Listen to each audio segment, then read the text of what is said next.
योगी के समर्थन में उतरे योग गुरु बाबा रामदेव। इस्तीफा मांगने वाले शंकराचार्य अविमुक्तेश्वरानंद को दिखाया आईना। बाबा रामदेव बोले, योगी के बारे में ना करें ओछी बातें। बाबा रामदेव ने कहा, एक संत होकर दूसरे योगी पर कैसे कर सकते हैं टिप्पणी। नमस्कार, स्वागत है आपका। आप देख रहे हैं द न्यूज और मैं रानी गुप्ता आपके साथ। योग गुरु के नाम से प्रसिद्ध बाबा रामदेव ने साधु संतों से खास अपील की है कि उत्तर प्रदेश के मुख्यमंत्री योगी आदित्यनाथ को लेकर के ओछी टिप्पणी नहीं करनी चाहिए। दरअसल आपको बता दें कि पिछले दिनों मौनी अमावस्या पर प्रयागराज महाकुंभ में जिस तरीके से भगदड़ मची थी और इसमें कई सारे लोगों की मौत हो गई, कई सारे लोग घायल हो गए, तो इसको लेकर के खास तौर से देखने को मिला था कि शंकराचार्य अविमुक्तेश्वरानंद सरस्वती ने मुख्यमंत्री योगी आदित्यनाथ को टारगेट किया और ये कहा कि इस व्यवस्था के जिम्मेदार मुख्यमंत्री योगी आदित्यनाथ हैं और उन्हें अपने पद से इस्तीफा दे देना चाहिए। जिसके बाद देखने को मिल रहा है कि तमाम जो साधु संत हैं वो इस वक्त मुख्यमंत्री योगी आदित्यनाथ के समर्थन में उतरे हुए नजर आ रहे हैं और जम करके उनके जो व्यवस्था की गई है महाकुंभ में उसकी तारीफ कर रहे हैं। इस बीच आपको बता दें कि योग गुरु स्वामी रामदेव ने भी शनिवार को कहा पत्रकारों से बातचीत करते हुए कि बहुत दुख होता है, अंतर मन को बहुत वेदना होती है। हमारे कुछ साधु संत योगी जी पर अभद्र टिप्पणी कर रहे हैं। उन्होंने कहा कि एक साधु अपने राजधर्म के साथ अपने सनातन धर्म के गौरव को प्रतिस्थापित करने के लिए बहुत पुरुषार्थ कर रहे हैं। वो पिछले कई महीनों से 3-4 घंटे से ज्यादा सोए नहीं होंगे। ऐसे तपस्वी साधु जो हमारे सनातन के गौरव है, नाथ परंपरा के साथ वे राष्ट्र के भी गौरव है। बाबा रामदेव ने कहा कि प्रशासन, शासन और व्यवस्था में जीरो टॉलरेंस के साथ काम कर रहा है। ऐसे महापुरुष ने अच्छी व्यवस्था की है, करोड़ों लोगों का स्नान, सबका ध्यान रखा है। भूल किसी से भी हो सकती है, इतनी बड़ी व्यवस्था में भूल चूक हो सकती है। उन्होंने तुरंत एक्शन भी लिया, पारदर्शिता के साथ जांच भी करा रहे हैं। ऐसे में साधु संत महात्मा के द्वारा योगी जी पर ओछी टिप्पणी अशोभनीय है। बता दें कि योग गुरु बाबा रामदेव ने कहा कि इस मामले में जांच हो रही है, जो दोषी है उन पर कार्रवाई भी होगी। कुछ लोग कहेंगे स्वामी रामदेव योगी जी के गीत गा रहे हैं। हमने किसी से कोई बजट नहीं लिया, हम साधु हैं, संत को संत का साथ देना चाहिए। ऐसे में हम कम से कम संतों से कहेंगे कि वे योगी जी पर टिप्पणी ना करें। बाकी राजनेता और पक्ष विपक्ष टिप्पणी करते रहते हैं, इससे कोई फर्क नहीं पड़ता। आपको बता दें कि जब मौनी अमावस्या पर प्रयागराज में जिस तरीके से भगदड़ मची थी, उस घटना को लेकर के योग गुरु बाबा रामदेव ने क्या कुछ कहा था, सुनिए उनका ये बयान। बहुत दुखद है, लेकिन इतनी बड़ी व्यवस्था है, करोड़ों लोगों का वहां पर होना और सनातन में उनकी अखंड निष्ठा,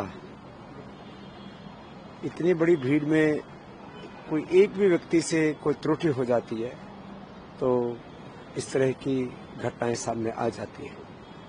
इसे मैं तो सबसे आह्वान करूंगा, जो भी जाए, शासन, प्रशासन और जो भी एक तंत्र है वो अपनी जिम्मेदारी निभा रहा है, लेकिन हम सेल्फ डिसिप्लिन में भी रहें। धर्म का पहला लक्षण ही है धैर्य।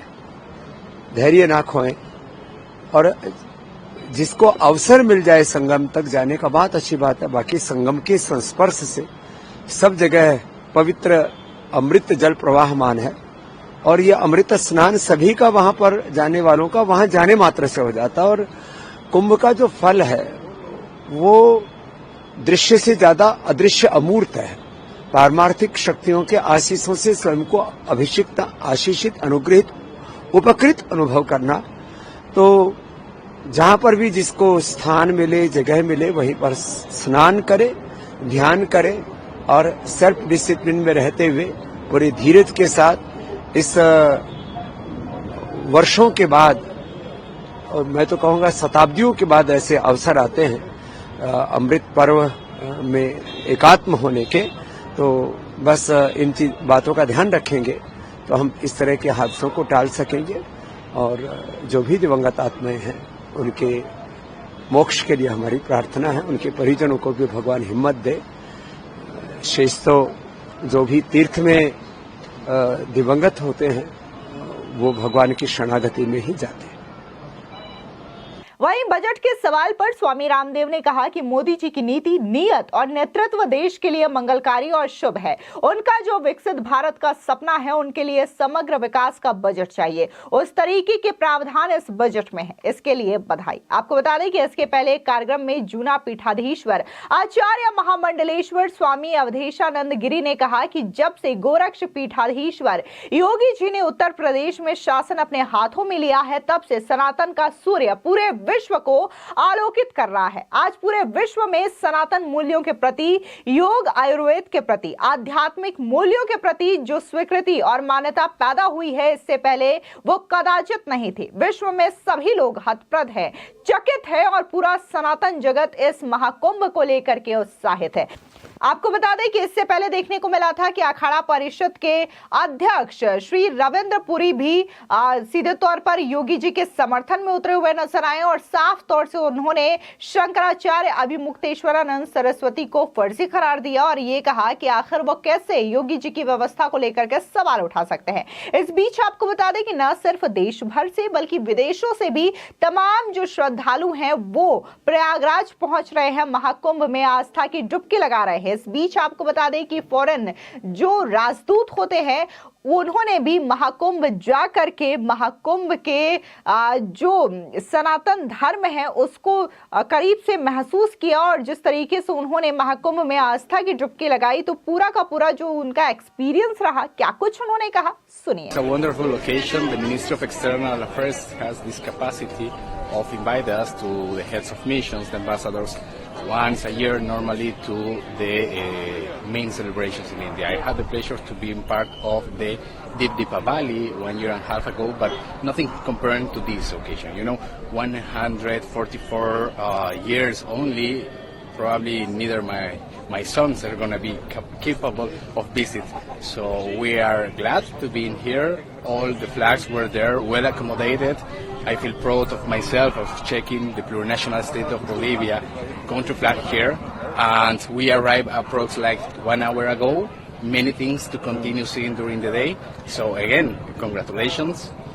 It's really great to be here today, and when I think of India, I think of it as a place where humanity first came to light, and also if we think about the confluence of rivers and seas, it's a place where there's spirit in the landscape. Great to be here today. The experience is phenomenal. It's a once in a lifetime experience, as you know. The Zimbabwean ambassador to India, India and Zimbabwe share excellent bilateral relations, and part of our diplomatic life is also to pursue cultural, or what we call public diplomacy, and this is public diplomacy. This is cultural diplomacy, where we seek to understand the Indian country deeply. And I must say that we have enjoyed so much great hospitality, and we remain grateful to the Uttar Pradesh state for hosting us. Thank you. दरअसल आपको बता दें कि आज बसंत पंचमी के मौके पर तीसरा अमृत स्नान है और इस दौरान तमाम जो श्रद्धालु हैं वो लाखों की संख्या में प्रयागराज महाकुंभ पहुंच रहे हैं और यहां पर आस्था की डुबकी लगा रहे हैं। इस बीच बकायदा योगी सरकार भी हर तरीके से सुरक्षा व्यवस्था को लेकर के पैनी दृष्टि बनाई हुई है। बता दें कि खुद मुख्यमंत्री योगी आदित्यनाथ जो है वो इस पूरे महाकुंभ की मॉनिटरिंग कर रहे हैं। बकायदा सीएम हाउस में एक वॉर रूम बनाया गया है और यहां पर मुख्यमंत्री खुद तड़के सुबह 3 बजे से इन तमाम चीजों की निगरानी कर रहे हैं। इसके अलावा जो भी श्रद्धालु संगम तट पर पहुंच रहे हैं, स्नान कर रहे हैं, उनके ऊपर हेलीकॉप्टर के माध्यम से फूलों की बारिश भी की जा रही है। तो कुल मिलाकर के यह आस्था का महाकुंभ पूरे विश्व भर में दिव्य अलौकिक बना हुआ है। फिलहाल इस पूरी खबर को लेकर के आपकी क्या राय है, कमेंट सेक्शन में जरूर बताएं। धन्यवाद।